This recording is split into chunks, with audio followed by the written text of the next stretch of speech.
नमस्कार, मी सपना ठाक. आजचा विषय आहे प्रेम विकत मिळतं का? नात्यांचा हा किती गोतावळा, किती जणांना सांभाळतो. परिस्थिती बदलली तशी माणसं सुद्धा बदलली.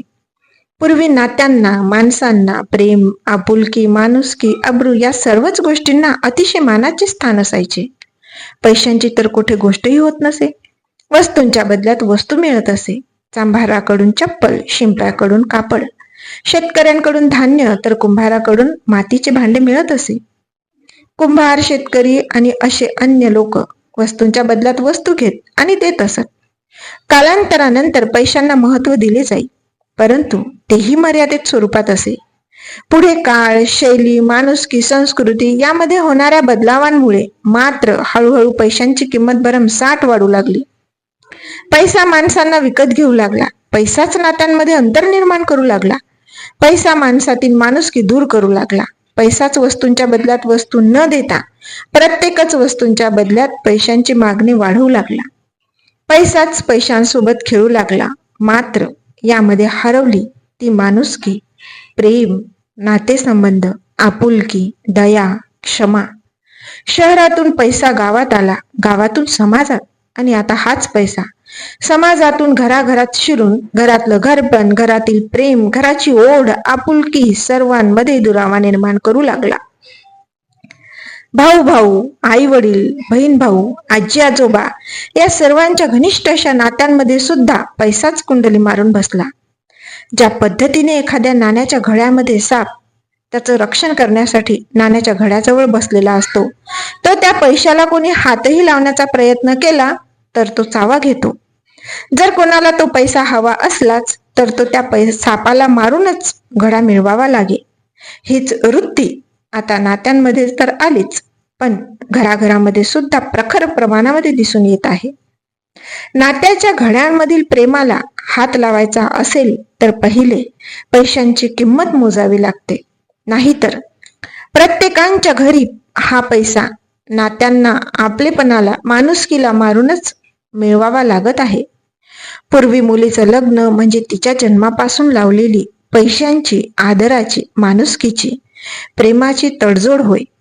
ज्यावेळी मुलगी माहेरी येत असे तेव्हा तिला पोटभर खाऊ पिऊ घालून पैशाने, कपड्या लत्त्याने तिची ओटी भरून तिला सासरी पाठवले जाई.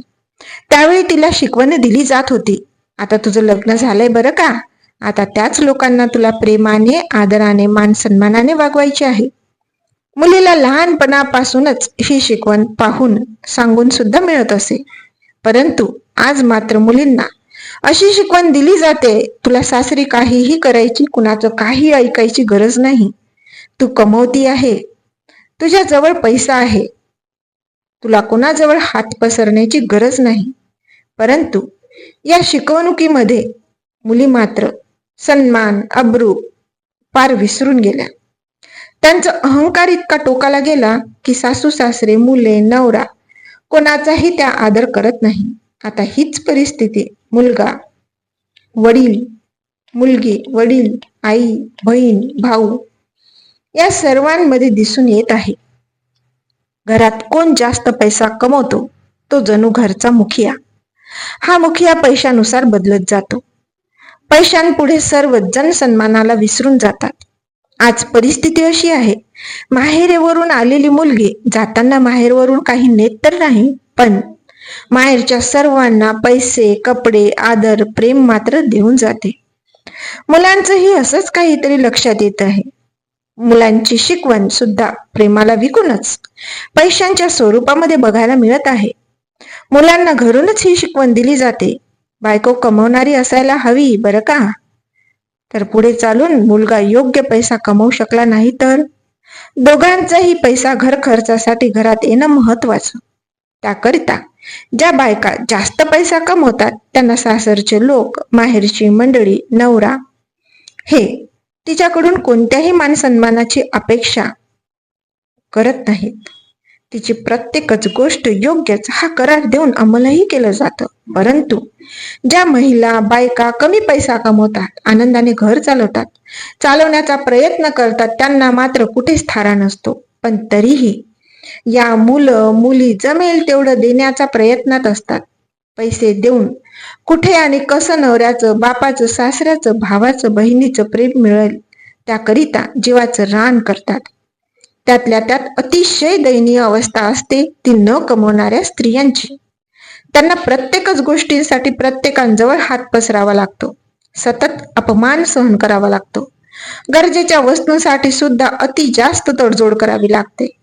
मन मारूनच, इच्छांना दाबूनच, दुखातही हसूनच प्रत्येक दिवस नव्या हिमतीने तोंड द्यावे लागते. अशा पद्धतीने प्रेम जर आपल्याला आपल्याच माणसांकडून विकत मिळत असेल तर त्याला खरंच प्रेम म्हणावं की पळपुट प्रेम म्हणावं? या प्रेमावर किती, कोणी, कसा विश्वास ठेवावा? कारण वाहणारी नदी पाणी शुद्ध करण्यासाठी कधी पैसा मागत नाही. पाण्यातील दगडांचा, त्यावरून वाहणाऱ्या पाण्याचा, वाहत्या पाण्याप्रमाणे निखळ प्रेम आहे. त्यांची निखळता कशामध्ये मोजणार? जमिनीचा एक एक भाग आभाळाकडे महिनोगंत टक लावून पाहत असतो. आभाळातून पडणाऱ्या पावसाने जमीन हिरवीगार होते. त्यांच्या ह्या निर्मळ प्रेमाला कुणाची उपमा द्यावी? रस्त्याच्या कडेवर अनेक वर्षांपासून उभे असणारे झाड वाटकऱ्यांना विसावा, थंडावा, फळे देतच असतात. ते वृक्ष कधी वाटकऱ्यांकडून पैसा घेत नाही. या अतूट प्रेमाला काय म्हणावं? सागराने कुठल्याही प्रकारचा व्याज, पैसा, रक्कम न घेता माणिक, मोती, हिरे यांना राहण्यास स्थान दिले. त्या खोलवर प्रेमाची कोणासोबत बरोबरी करणार? प्रत्येकच वृक्ष, प्रत्येकच व्यक्तीला, सजीवांना जीवनरूपी अमृत ऑक्सिजनच्या स्वरूपात देतो. जेव्हा त्या झाडाला की माहिती असतं मनुष्याच्या हातून या कॉन्क्रीटच्या जगात त्याचं आयुष्य फार काळ टिकू शकणार नाही, तरीही शेवटच्या श्वासापर्यंत न डगमगता निरंतर ऑक्सिजन देतच राहतो. त्याच्या या निस्वार्थ केलेल्या प्रेमाची किंमत काय देणार? प्रेम असतंच कधी तिखट, कधी खारट, कधी आंबट, कधी गोड, निरंतर. त्याची ही चव प्रत्येकच आस्वाद घेत जीवन जगणेही आवश्यक आहे. ज्या व्यक्तीला प्रेमाची ही परिभाषा कळली त्या व्यक्तीला प्रेम विकत घेण्याची, विकत देण्याची गरजच भासणार नाही. नाहीतर प्रत्येकच गरीबाला डोक्यावर आशेचं टोपलं घेऊन हे म्हणण्याची वेळ येईल, प्रेम देता का कोणी प्रेम? प्रेम अशाने मिळायचं नाही रे, प्रेम माणुसकीचा भाजीपाला नाही रे. घरातील मोठ्या लोकांच्या आदराने, मानाने, मग तो वयोवृद्ध असो किंवा मुलगा, मुलगी असो, स्त्री असो अथवा पुरुष, पैशांचा हा खेळ प्रत्येकाच्या घरात कमी जास्त प्रमाणामध्ये खेळला जातो. घरातील कोणीतरी पण समजदार व्यक्ती या कुटुंब चक्रातून सर्वांना प्रेमाने सावरण्यासाठी, प्रेम मिळवण्यासाठी मिळेल तितक्या सन्मानाचा सोबत पैशांना देऊनच एकत्र टिकू शकतो. पैसा बोलत आहे ही म्हणच मुळात प्रेमाच्या, माणुसकीच्या नात्यांमध्ये मोठी दरी निर्माण करण्याचे काम करते.